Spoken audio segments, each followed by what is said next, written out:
My dear students, मेरे प्रिय छात्रों, मैं डॉक्टर ज्योति गुप्ता लेकर आ रही हूँ आपके लिए video lecture series for diploma course. यह video lecture series Rajiv Gandhi प्रौद्योगिकी विश्वविद्यालय भोपाल के डिप्लोमा पाठ्यक्रम के लिए विशेष रूप से तैयार की जा रही है, किंतु इस वीडियो लेक्चर सीरीज से इंजीनियरिंग के अन्य छात्र भी लाभान्वित हो सकते हैं। इस वीडियो लेक्चर सीरीज में हमारा विशेष प्रयास है कि हमारे छात्र सरलता से और सुगमता से तकनीकी विषयों के सिद्धांतों को समझ सकें, आत्मसात कर सकें। आज हमारा सब्जेक्ट है wireless communication in mobile computing और हम पढ़ने जा रहे हैं आज का टॉपिक ग्राउंड रिफ्लेक्शन मॉडल इन मोबाइल कम्युनिकेशन। मॉड्यूल का outcome. At the end of the module students will learn about ground reflection model for mobile communication. यहाँ पर हम मोबाइल कम्युनिकेशन में ग्राउंड रिफ्लेक्शन मॉडल क्या होता है उसके बारे में समझेंगे। अब हम देखते हैं यहाँ पर जो ग्राउंड रिफ्लेक्शन मॉडल है उसका नाम है 2 रे ग्राउंड रिफ्लेक्शन मॉडल। इसके पहले मैं ये बताना चाहूँगी कि एक्चुअली जब मोबाइल कम्युनिकेशन होता है तो मोबाइल टावर से मोबाइल के रिसीवर तक जो प्रोपोगेशन वेव्स जो पहुँचती हैं वो अनेकों माध्यम से अनेक प्रकार से पहुँचती हैं। रिफ्लेक्शन भी होता है, डिफ्रैक्शन भी होता है, स्कैटरिंग भी होती है, कई प्रकार की प्रक्रियाएं होती हैं और उसके बाद सिग्नल जो है रिसीवर तक पहुंचता है। हम अभी जो है अपने मॉडल को सिंप्लीफाई कर रहे हैं और यहाँ पर हम सिर्फ ये एज्यूम कर रहे हैं कि रिसीवर तक जो है वो रिफ्लेक्शन के माध्यम से और डायरेक्ट रे के माध्यम से सिग्नल पहुंच रहा है, इसलिए इसका नाम जो है वो है 2 रे ग्राउंड रिफ्लेक्शन मॉडल। अब हम देखते हैं पहला पॉइंट। द 2 रे ground reflection model is a multi-path propagation model which predicts the path losses between a transmitting antenna and a receiving antenna when they are in line of sight. Generally, the two antennas have different height. The received signal has two components. इसको हम थोड़ा समझेंगे। यहाँ पर ये माना गया है कि ट्रांसमिटिंग एंटेना जो है और रिसीविंग एंटेना जो है वो दोनों डिफरेंट हाइट के एंटेना हैं और उनके बीच में सीधी लाइन ऑफ साइट प्रोपोगेशन है, अर्थात उनके बीच में कोई भी ऑब्जेक्ट नहीं है जो उस प्रोपोगेशन को रोक रहा है, ऑब्स्ट्रक्ट कर रहा है। मतलब कि जो वेव्स हैं, रेडियो वेव्स, वो ट्रांसमिटिंग एंटेना से मोबाइल के रिसीवर तक सीधी किरण पहुंच रही है, सीधी वेव्स पहुंच रही हैं। दूसरा उसमें जो है दूसरी जो वेव पहुंचेगी, अब हम देखते हैं आगे इसमें लिखा हुआ है कि दो प्रकार से सिग्नल जो है वो रिसीवर एंटेना तक पहुंच रहा है।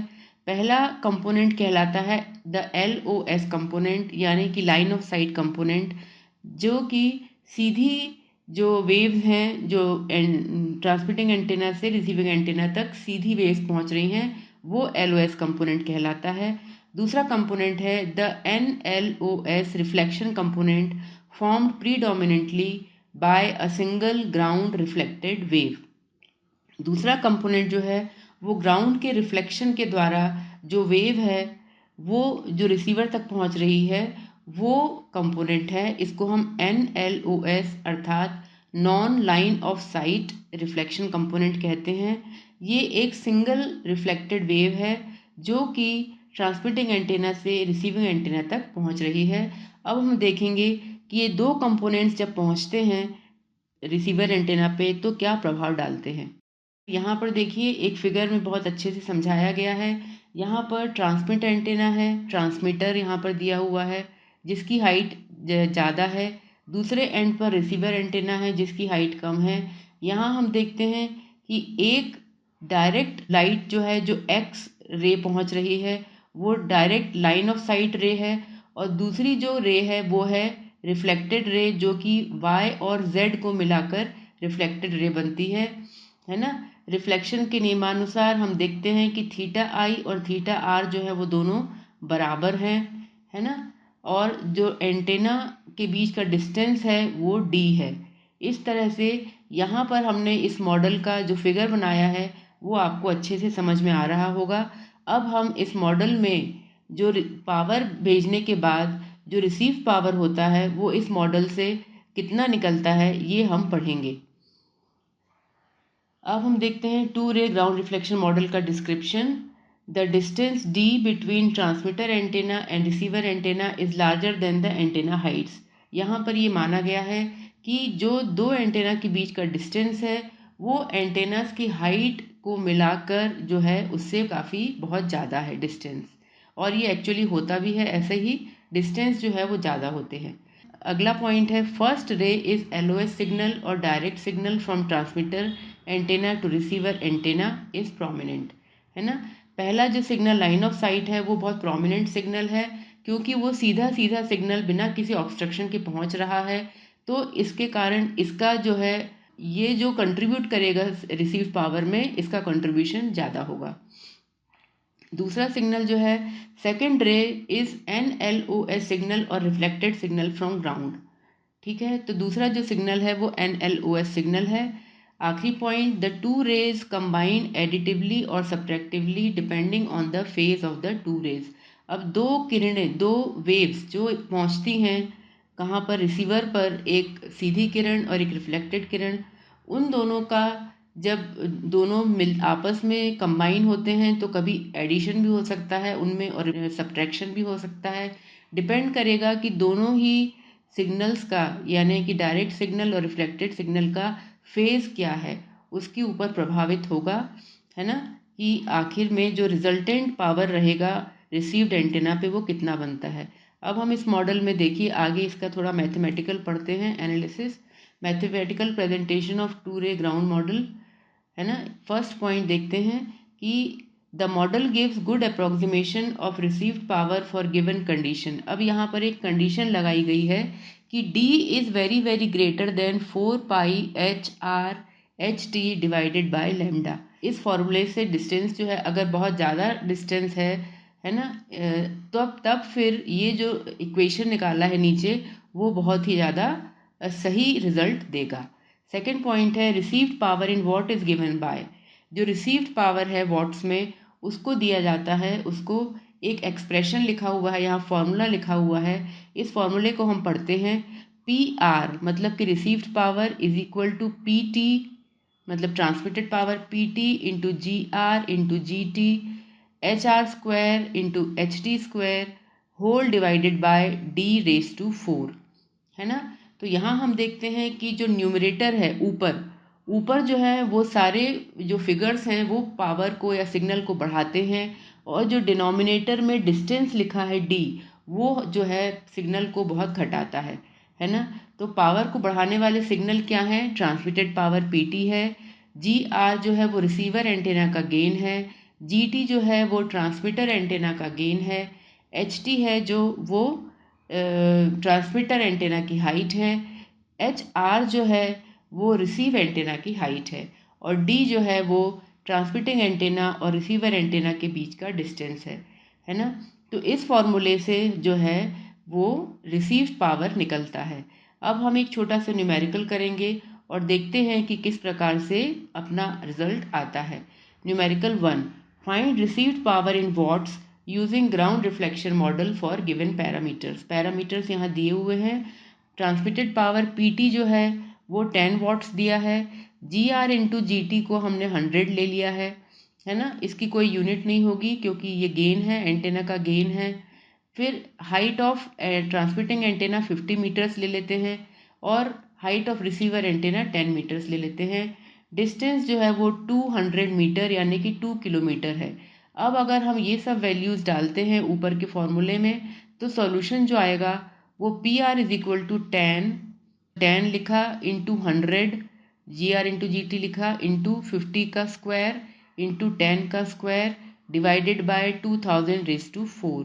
जब हम इसको सॉल्व करेंगे तो हमारा आंसर आएगा 15.625 माइक्रोवाट, यानी कि जो सिग्नल पहुंच रहा है रिसीव्ड एंटेना पर वो 15.625 माइक्रोवाट का सिग्नल पहुंच रहा है। तो हम ये देखते हैं कि ये सिग्नल बहुत ही अच्छा है ना। अगर इतना सिग्नल रिसीव्ड एंटेना पे पहुंच जाता है तो सिग्नल बहुत ही अच्छे से जो है रीजनरेट होता है और सिग्नल जो है रिसीव अच्छे से किया जा सकता है। आगे हम जो है मैथमेटिकल रिप्रेजेंटेशन समझेंगे, लेकिन अब हम पावर को डेसिबल में एक्सप्रेस करेंगे, है ना। Point number 1, received power in dB is given by decibel. dB का मतलब होता है डेसिबल। डेसिबल जो है किसी भी क्वांटिटी की अगर हमको डेसिबल निकालना है तो हम उसको 10 into log to the base 10 multiplied by quantity कर देते हैं तो उसका डेसिबल निकल जाता है ना।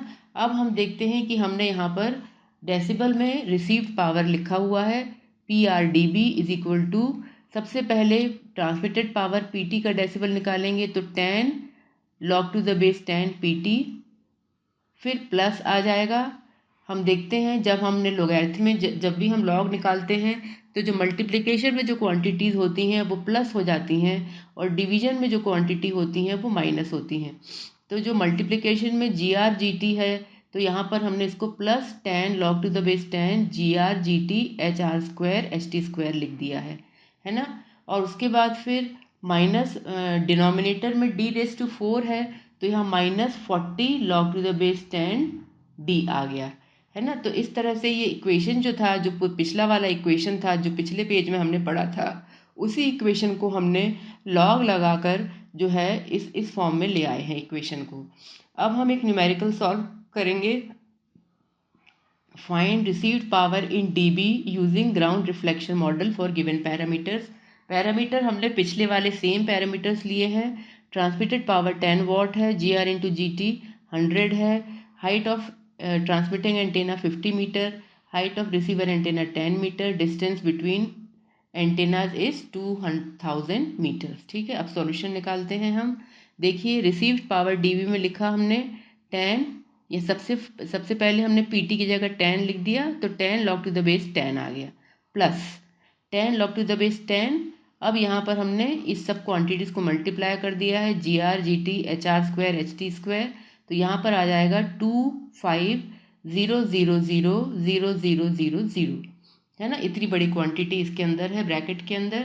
अब माइनस लिखेंगे आगे 40 लॉग 10 D हो गया 2000। ठीक है, अब हम इसी को सॉल्व करते चलेंगे आगे। पहले स्टेप पे हमने सेम कॉपी कर लिया है, 10 लॉग टू द बेस 10 10। उसके बाद हमने यहाँ पर 25 जो है और उसके आगे 7 शून्य लगे हुए हैं, इतनी बड़ी क्वांटिटी है तो इसको हमने दो पार्ट्स में बांट दिया है ना। जब हम लॉग करते हैं तो यहाँ पर देखिए 10 लॉग टू द बेस 25 लिख सकते हैं, plus 10 log to the base, यहाँ पर सारे शून्य आ गए हैं यहाँ पर है ना, दिस इज 10 मिलियन। ठीक है, यहाँ पर आ गया -40 लॉग टू द बेस 10 2000। अब हम इसको सॉल्व करेंगे तो 10 लॉग टू द बेस 10 1 होता है, 1 इंटू 10 इज 10। ठीक है, तो सबसे पहला नंबर 10 आ गया। अगला नंबर जो है लॉग टू द बेस 25 जो होता है वो 1.39 होता है, इसको 10 से गुणा कर देंगे तो हो जाएगा 13.9। अगला क्वांटिटी है ना लॉग टू द बेस 10, इसके अंदर 7 शून्य है तो यहाँ पर आ गया 7 इंटू 10 हो गया 70। ठीक है, इसके बाद है लॉग टू द बेस 10 2000, ये होता है और इसको 40 से मल्टीप्लाई कर देते हैं तो होगा 132। इसको आप अपने साइंटिफिक कैलकुलेटर से भी कर सकते हैं है ना। इसको जब सॉल्व करते हैं तो आंसर आता है -38.1 dB। -38.1 dB जो है ये जो है this is the received power in expressed in decibels at the mobile receiver. ठीक है, तो आज जो है हमने अपने इस लेक्चर में हमने ये समझा कि हम बिल्कुल सिंपल मॉडल बनाया हमने, एक जिसमें एक डायरेक्ट वेव है और एक रिफ्लेक्टेड वेव है। एक्चुअली जो प्रैक्टिकल कंडीशंस होती हैं वो इससे बहुत ज़्यादा कॉम्प्लेक्स होती हैं, लेकिन फिर भी जो है हम मॉडलिंग करते हैं ताकि हम जो है एक्चुअल कंडीशन को अच्छे करीब से करीब पहुंच सकें, एक्चुअल कंडीशन को जो है सिमुलेट कर सकें है ना। तो आज जो है हमने ग्राउंड वेव रिफ्लेक्शन मॉडल पढ़ा है ना। अब हम अगली क्लास में अपने दूसरे मॉडल्स पढ़ेंगे। तब तक के लिए थैंक्स। मैं समझती हूँ कि आप सबको आज का लेक्चर समझ में आया होगा, तो आप सब जो है मेरे चैनल को लाइक करिए, शेयर करिए, सब्सक्राइब करिए, इंतज़ार करिए मेरे अगले वीडियो लेक्चर का। तब तक stay fit, stay healthy, good bye.